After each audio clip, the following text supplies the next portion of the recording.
saka ito ha, usapang real talk lang ha. Kadalasan ngayon, karamihan ngayon dito sa Pinas, 'di ba pag namamabrika ka, tapos syempre nawalan ka ng trabaho, mag-a-apply ka sa pabrika. Tapos tatanggapin ka sa pabrika. Karamihan ngayon sa nakikita ko yung mga ibang, hindi naman lahat, may mga line leader, yung mga matataas na posisyon. Sa totoo lang, kung sino pa nga ang mataas ang posisyon sa trabaho, yun pa ang nangingikil. At halos lahat ng mga kasamahan ko, kinikikilan. Inuutangan na walang bayad-bayad. Utang ng utang na walang bayad. Hindi ka ba nahihiya sa sarili mo? Ikaw nakakataas ka sa mga mananahe. Mataas ang sahod mo, sa totoo lang, kasi may position ka sa company. Pero bakit ka ganun? Sinasamantala mo yung mga maliliit na mga manggagawa. Galing ka rin doon eh. Alam ko, galing ka rin doon. Kaya nga ako nag-resign kasi wala talagang, kung yung mga kasamahan ko nauutangan ng 4,000, 3,000, tapos hindi binabayaran. Iba kasi ang katwiran ko, hindi na baling mawalan ako ng trabaho, hindi na baling mag-resign na lang ako.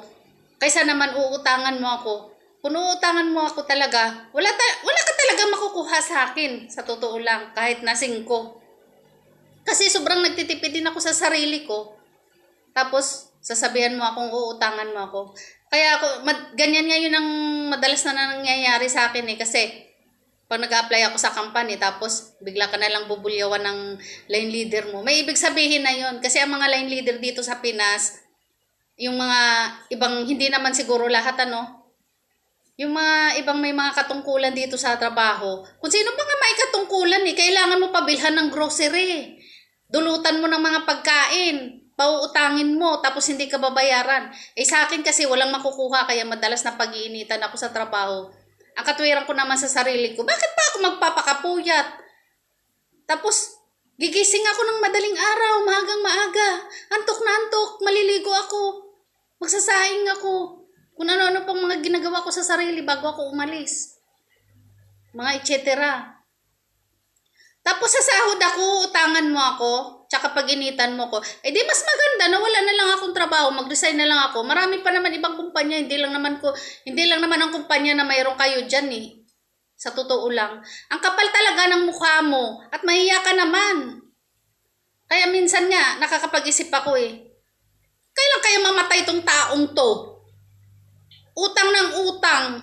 Ang kulit-kulit. Pag hindi mo inuutangan, parating mainit ang ulo.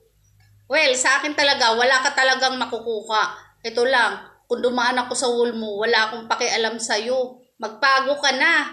Kasi may pamilya ka ring tao. Tingnan mo yung mga kasuotan mong gaganda. Saan ba galing yung mga pera mo na yan na binibili mo na magagandang kasuotan?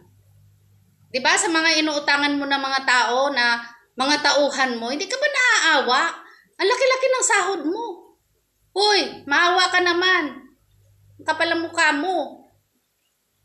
Ito, hindi ako nakakapagsalita sa iyo kasi nandun tayo sa company, bawal mo magsalita ko ano.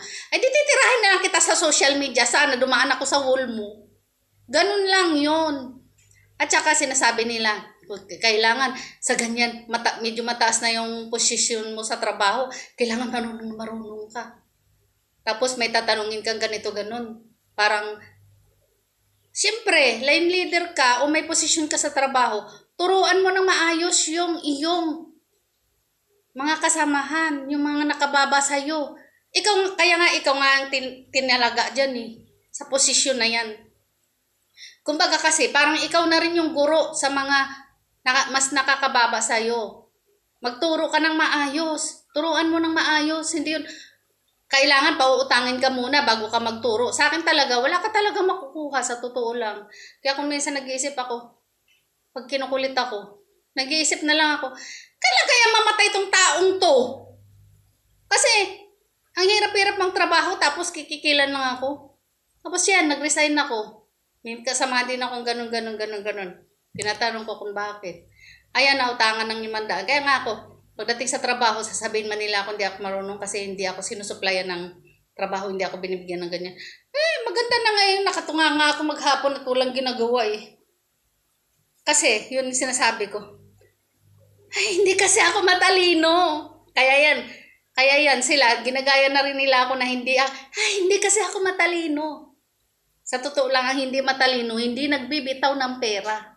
Kasi wais yan, yung mga hindi matalino. Kayo, matalino kayo sa trabaho, mas mataas sa posisyon nyo. Bakit pa kayo nangingikil? Sana makadaan to sa wall mo. Alam mo kung sino ka.